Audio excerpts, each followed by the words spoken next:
রুদ্র প্রতাপের নিয়ে হাতে একটা চমক দেখানোর জন্য আর কি। রুদ্র আমি রাজবাড়ী পাংশা থেকে এসেছি। রাজবাড়ী পাংশা থেকে এসেছেন, জি। কি নিয়ে আসলেন হাটে? হাতে আসলাম রুদ্র প্রতাপের নিয়ে হাতে একটা চমক দেখানোর জন্য আর কি। রুদ্র প্রতাপ? জি। কি রুদ্র প্রতাপ কে?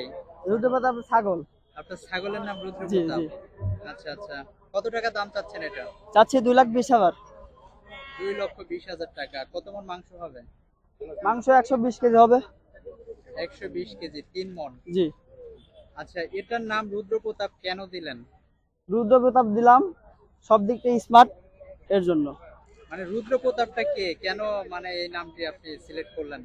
এটা আমার অনেক শখ ছিল আর কি। এই নামে ডাকলে কেউ শুনে? জি শোনে। এটা কি তোমার নিজের না কেনা? আমার নিজের পোষা। কতদিন যাবত এটা পোষা? 3 বছর হচ্ছে। 3 বছর। কি করেন আপনি? আমি লেখাপড়ার পাশাপাশি এগুলা করি। কতগুলো ছাগল আছে? আমার এটাই একটা শখ ছিল, অনেক বড় বানাবো এর জন্য আর কি। এই 3 বছর ধরে লালন পালন করলেন? জি। দাম কেউ বলেছে এখন পর্যন্ত? না, আমি মাত্র আসলাম আজকে, এখনো দাম কেউ বলেনি।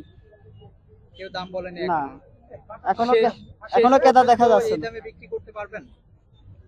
দেখা যাক এখন কি হয় আর কি। যদি আল্লাহর বিক্রি না হয় দাম কমিয়ে দিবেন শেষ দিকে? না না না। এই দামে বিক্রি করবেন? জি।